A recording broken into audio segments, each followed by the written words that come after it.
Hello everyone. Hi, we are here with the another topic of the general studies for the basic important exams like SSCs and other various exams which are very important here. We are discussing about the partition of India and Pakistan and its aftermath. Yeah, so we'll be discussing the concept. Very important concept. It is for the exam purpose as well as for your basic knowledge of the general awareness or the general knowledge. Okay. So we'll be discussing the concept of partition and its aftermath. First of all, we'll be starting from the point that is, first of all, we'll be starting from the point that is, yes, before all, my name is Sahil and basically you all are knowing me right now. So let us discuss the another thing that is what is the agenda of the what is the agenda of the today's session, that is the partition.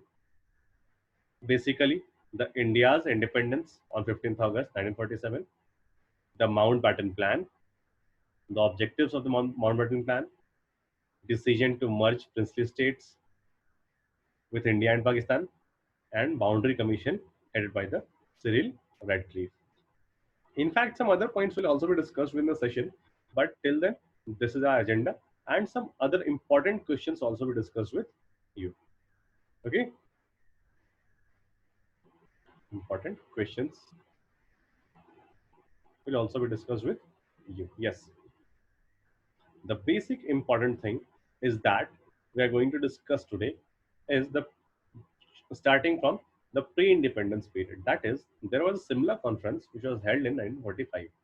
There was a similar conference which was held in 1945. When it was held in 1945, just after the Cripps India mission under the chairmanship of Lord Wavell. This was a meeting basically with the Lord Wavell, along with the political leaders, political parties, the leaders of the major political parties in India. It began in the cordial atmosphere, but due to the obstinacy of Jinnah and his communal viewpoint, nothing was concluded. Actually, no any decision was taken out of this the from this of the meeting. Okay. Then arrived the cabinet mission with its three members, Cripps, Alexander, and Lawrence. Stafford Cripps, A.V. Alexander, and Patrick Lawrence. These were three people who arrived India along with the cabinet mission. This cabinet mission was very important as it was in India to discuss about the interim government in India. But what happened, that is very important. Now, mission talked with the Congress as well as the Muslim League about the interim government and the Constituent Assembly, where Muslim League demanded for a separate state. But the Congress opposed it. Yes, Congress was opposing the separation of the part of India.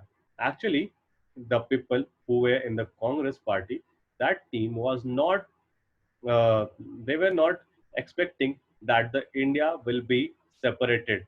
India will be separated in two or three regions. Okay. What happened? The people of cabinet mission talked to major leaders of all political parties, but was unable to draw the attention. They were unable to draw the conclusion, and thus it announced its own recommendation on 16th May 1946. See what happened actually. The cabinet mission, the people of cabinet mission, they talked to major political leaders in India, but they had the different views. Means the different leader had the different view. So it was they were unable to conclude a single concept, single outcome of the all meetings. So at last they were so uh, they were in so much problem, and finally they announced its own recommendation. They announced their own recommendation on 16th May 1946. For what? For what? For making a interim government.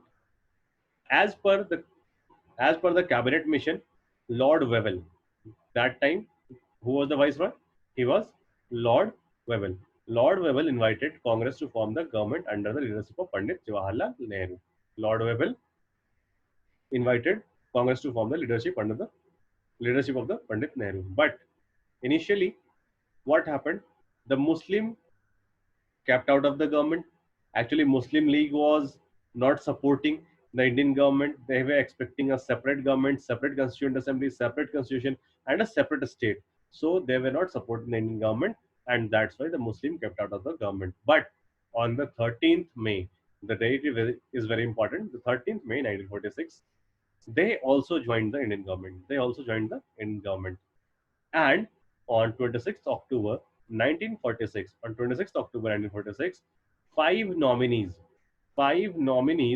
of the Muslim League joined the government of India with the aim to paralyze the new government. Yes, their aim was to paralyze the new government.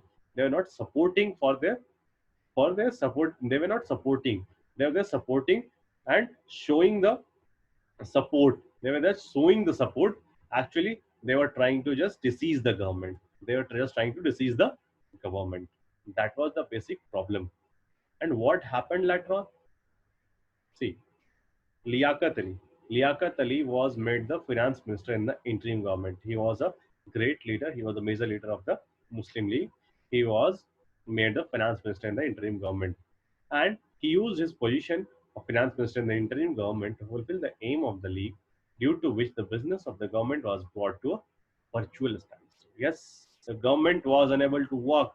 Although it was in India, the interim government was settled in India, although it was not able to work because the leaders of the various political parties did not support any people, any concept anonymously, okay, unanimously.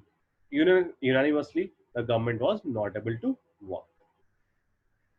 Finally, a fresh election was held in July 1946.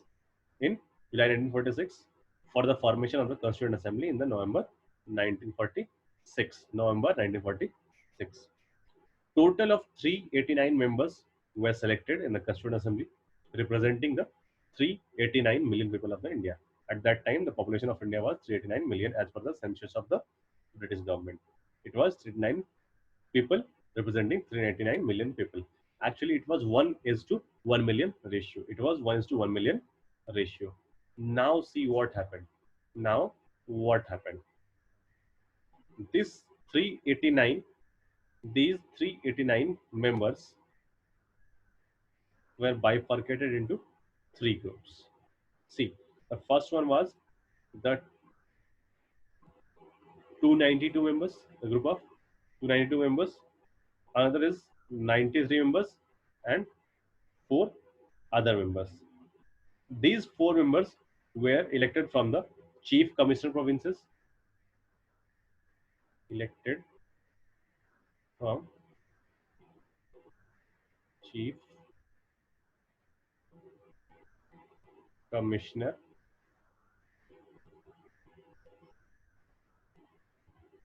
provinces. Okay. These 93 were selected. These were selected from princely states. Actually, no, the India was having a lot of number of princely states in India.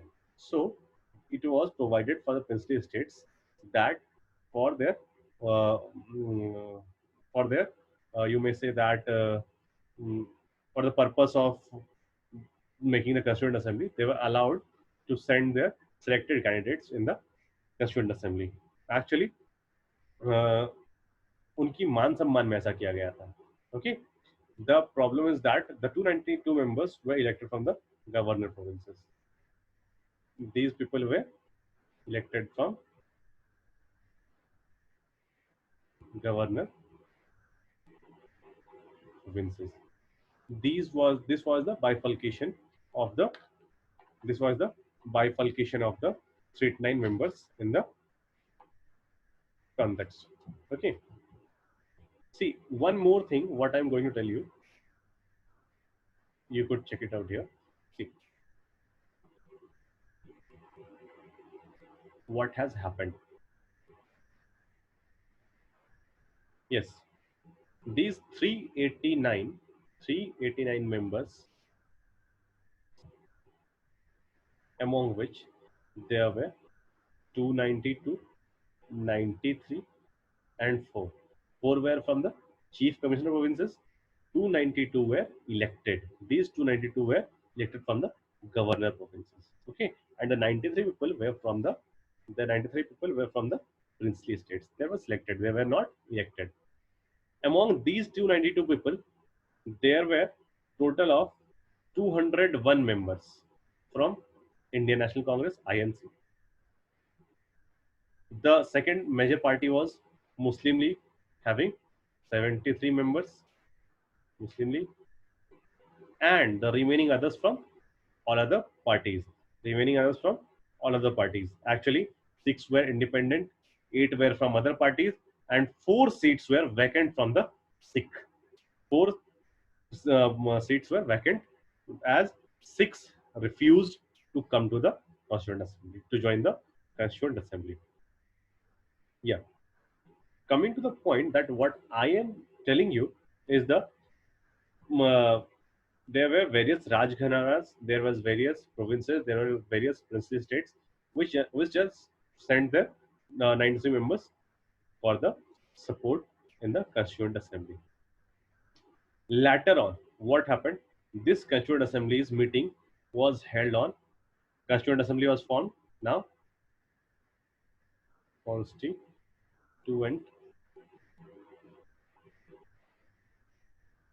Assembly was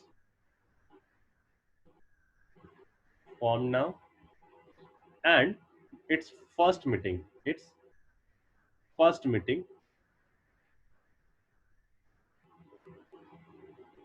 was scheduled on 9th December. Scheduled on 9th December 1946. In that case, what happened that Sachidanand Sinha, Dr. Sachidanand Sinha, he was nominated as the temporary president of the meeting. Uh, but what happened there that Muslim League, Muslim League boycotted that meeting. Muslim League boycotted that meeting.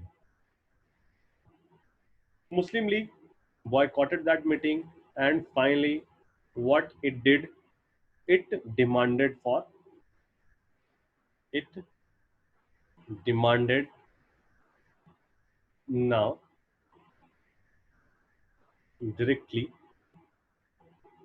for the directly for the another state, another state, though it was not named yet, but it was decided that northwestern province will be provided to them after their demand. But there was a various things which were yet remaining. It was the direct action day of the Muslim League, which finally decided the formation of the Pakistan. Actually, what happened on 3rd June 1947, it was decided that Pakistan will be formed under Mountbatten Plan. Pakistan will be formed under the Mountbatten Plan. According to that, 90 members of Indian Constituent Assembly resigned and left to form the Constituent Assembly of Pakistan in Pakistan. Okay, the Constituent Assembly of Pakistan in Pakistan. Okay, what we are going to discuss here is that something about the Mountbatten Plan. Something about the Mountbatten Plan. Yes, just a minute.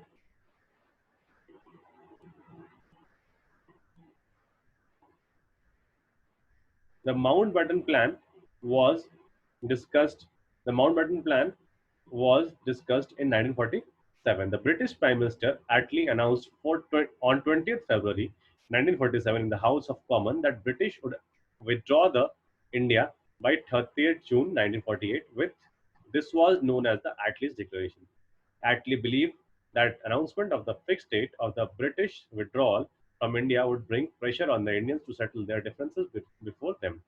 Lord Mountbatten, 34th and the last British Governor General and Viceroy, arrived in India on 22nd March 1947. According to the plan, India would be divided, but in a manner that maximum unity was maintained. Pakistan would be created, but it would be as small as possible. The plan declared that power would be handed over by 15th August 1947 on the basis of dominion status in India and Pakistan.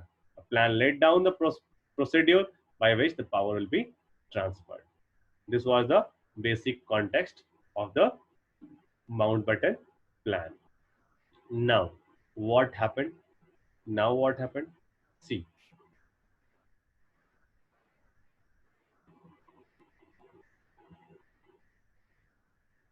here you could see that the Independence Act declared the British paramountcy over the Indian states to lapse on August 15, 1947. They were allowed to join either India or Pakistan. Very good. That's a great thing. Before the date, most of the states had signed the instrument of accession by which they agreed to accede to India. Yes, many of the states, approximately all the 562 states, except Kashmir, Hyderabad, and Junagadh, they were incorporated in the Federal Union of India. Yes, hundreds of small states merged with neighboring provinces and disappeared with altogether from the country's political map. Thus, a bloodless revolution had been brought about on the one hand by the operation of democratic forces unleashed by the freedom, and on the other by the patriotic attitude of the rulers who had been quick to appreciate the change. The Maharaja of Kashmir also declared a delayed accession to India of Pakistan when even though the popular forces led by Sheikh Abdullah's National Conference wanted accession to India. Very good. That's the point. Yeah. Now coming to the point that on 26th October 1947, he formally acceded to the Indian Union, whose airborne troops saved the situation in the nick of the time. Okay. Actually, what happened? The tribals and the army of Pakistan, they just uh, offended and they entered the Jammu and Kashmir region, and they did a lot of riots, massacre, rape, and everything, whatever they wanted to do, they did there. And in that case, the Maharaja Hari Singh, he signed the accession to India, and finally India sent its troops to fight with the Pakistani army. Okay. Finally, Indian Independence Act 1947. What did it said? Indian Independence Act 1947. The act was presented in the House of Commons on 18th July 1947. The British Parliament passed the bill. According to it, two separate nations were created, and Jinnah was made the Governor General of the new nation, Pakistan. 14th August 1947 saw the birth of new Islamic Republic of Pakistan, as Pakistan said that Pakistan was freed from the British India. At midnight the next day on 15th August, India got its freedom. Yes, very good. That's the thing. The two countries were founded on the basis of religion, with Pakistan as an Islamic state and India as a secular one. The process of partition had claimed many lives in the rights. Not only was the country divided, but also were the province of Punjab and Bengal called rights and claims the lives of Hindus, Muslims, and Sikhs equally. Coming to the point, that is, the Independence Act was declared. The princely states were joining the India or Pakistan. States signed the agreement, instrument of accession, and various things happened. And finally, it was the time of the aftermath. That was the thing. That was the very important thing. What happened? That the various states, they joined 562 princely states. They joined the India or Pakistan.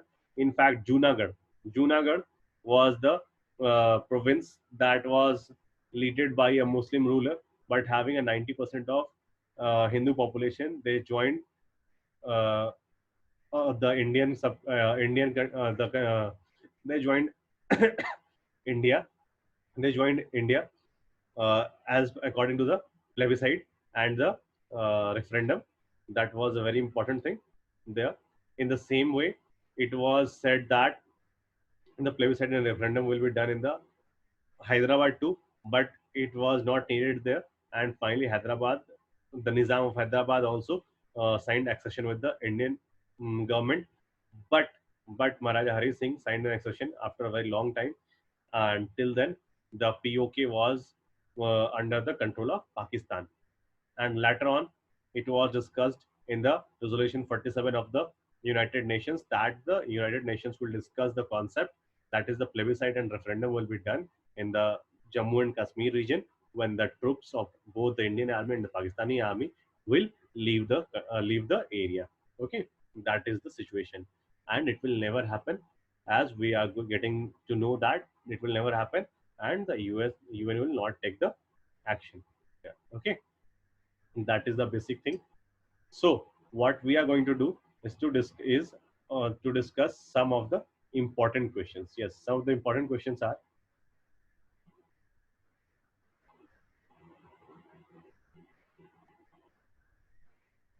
see, who among the following had moved the objective resolution which framed the basis of the preamble of the Constitution of India in the Constituent Assembly on 13th December 1946? B. R. Ambedkar, Dr. Rajendra Prasad, Sardar Patel, or Jawaharlal Nehru? Yes,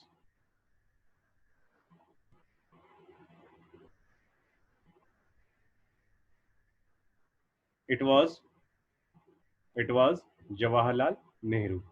Jawaharlal Nehru was the first person who had moved the objective resolution which formed the basis of the preamble of the Constitution on India in the Constituent Assembly on 13th December 1946. This was also the part of aftermath. Which of the following statement about INA trial is or are correct? It is the both 1 and 2, that is PK Sehgal, Sahnawaz Khan, and Gurbakh Singh Dhillon were put on trial. Bahu Bhulabhai Desai was the chief defense advocate at that time. The Rani Jhansi Regiment, the women's regiment of Azad Hind Fauj, was under whose command? Usha Mehta, uh, Annie Mascarni, Aruna Asaf Ali, or Lakshmi Sehgal? The answer is it was Lakshmi Sehgal. With referendum to the cabinet mission, which of the following statements are correct? It recommends a federal government. It enlarged the power of the Indian courts. It provided for more Indians in the ICS. What is the option? What is the answer? The answer is the option A, that is only one. It recommended a federal government only. Aruna Asaf Ali was associated with which one of the following? Aruna Asaf Ali was associated with the Bardoli Satyagraha or Quit India movement or civil disobedience movement or the Khilafat movement. It is number B, that is Quit India movement. Aruna Asaf Ali was related to Quit India movement. 22nd October 1940, 26th October 1946 47 is an important date in the Indian history because of what was the thing?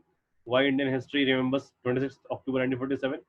Maharaja Hari Singh signed on agreement of accession, ceasefire with Pakistan, merger of Sindh, declaration of war on India by Pakistan. What was the reason? The reason was only the merger of Sindh. Okay.